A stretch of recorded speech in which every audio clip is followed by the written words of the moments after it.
മോളെ, നീ എന്താ ഒന്നും കഴിക്കാതെ പോകുന്നത്? കുറച്ച് കഴിച്ചു, വിശപ്പില്ലായിരുന്നു. കുറേ ദിവസമായല്ലോ നിനക്കിങ്ങനെ വിശപ്പില്ല എന്ന് പറയാൻ തുടങ്ങിയിട്ട്. നമുക്കൊരു ഡോക്ടറെ അടുത്ത് പോയാലോ?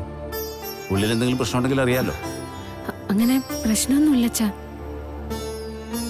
ശരീരത്തിന് കുഴപ്പമൊന്നുമില്ലെങ്കിൽ പിന്നെ മനസ്സിനാണോ? മനസ്സിന് എന്തെങ്കിലും വിഷമം തട്ടിയാലും ഇങ്ങനെ വിശപ്പില്ലായ്മയൊക്കെ ഉണ്ടാവും. അച്ഛനോട് പറ മോള്, എന്താ എൻ്റെ മോൾക്ക് പ്രശ്നം?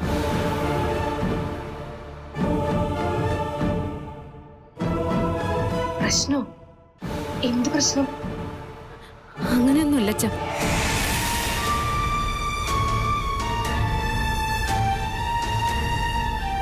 മോൾ അങ്ങനെ പറയരുത്.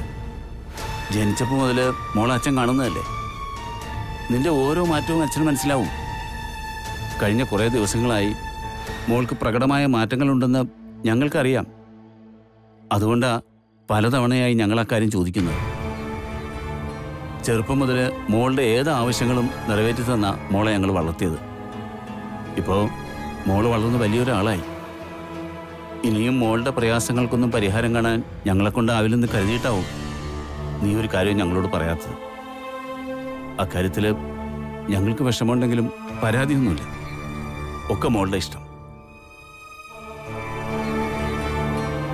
നീ നിന്റെ ആഗ്രഹങ്ങൾ ഞങ്ങളോട് പറയാറില്ലെങ്കിലും ഞങ്ങളുടെ ആഗ്രഹങ്ങൾ നിന്നോട് പറയാതിരിക്കാനാവില്ലല്ലോ. അച്ഛനെന്താ അന്യരോട് സംസാരിക്കുന്ന പോലെ? അച്ഛനും അമ്മയ്ക്കും എന്ത് കാര്യം എന്നോട് സംസാരിക്കാനുള്ള അധികാരവും സ്വാതന്ത്ര്യം ഉണ്ടല്ലോ. പിന്നെന്താ? അതുകൊണ്ടാ ഞങ്ങളിപ്പോൾ ഈ കാര്യം നിന്നോട് സംസാരിക്കാമെന്ന് വെച്ചത്. ഇത്രയും നാളത്തതുപോലെയല്ല. നിന്റെ കല്യാണം ഇനി നീട്ടിക്കൊണ്ടുപോകാനാവില്ല. അച്ഛാ, അത് വേണ്ട, മറുത്തൊന്നും പറയണ്ട. 2-3 കാര്യങ്ങൾ കൊണ്ടാണ് ഞാനിപ്പോൾ ഈ കാര്യം പറയുന്നത്. അച്ഛൻ്റെ ജോലിയുടെ കാര്യം മോൾക്കറിയാമല്ലോ. ഏത് സമയത്തും അത് നഷ്ടപ്പെട്ടേക്കാം. മാത്രമല്ല, ബാങ്കിൻ്റെ പണം നഷ്ടപ്പെടുത്തിയതിൻ്റെ പേരിൽ ചിലപ്പോൾ ജയിലിലും കിടക്കേണ്ടി വന്നേക്കാം. ജയിലിൽ കിടന്നുകൊണ്ട് എനിക്ക് എൻ്റെ മോളുടെ കല്യാണം നടത്തേണ്ടി വരരുതെന്ന് നിർബന്ധമുണ്ട്. അച്ഛൻ ജയിലിലാണെന്നറിഞ്ഞാൽ നല്ലൊരാലോചന പോലും എൻ്റെ മോൾക്ക് വരില്ല. ഇതൊന്നാമത്തെ കാര്യം.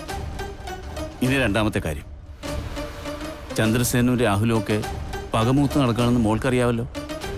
കഴിഞ്ഞ ദിവസം അവരെന്നെ ആക്രമിച്ചു. അടുത്ത തവണ എന്നെ രക്ഷിക്കാൻ ശ്രീറാം സാറിനെ പോലെ ഒരാൾ വരണമെന്നില്ല. അങ്ങനെ എന്തെങ്കിലും അത്യാഹിതം ഉണ്ടാകുന്നതിന് മുമ്പ് എനിക്ക് എൻ്റെ മോളുടെ കല്യാണം നടത്തണം. ഇതാണ് രണ്ടാമത്തെ കാര്യം. മൂന്നാമത്തെ കാര്യം സിമ്പിളാണ്. എല്ലാ മാതാപിതാക്കളെയും പോലെ മകളുടെ വിവാഹം മംഗളകരമായി തന്നെ നടന്നു കാണണമെന്നുള്ള ആഗ്രഹം.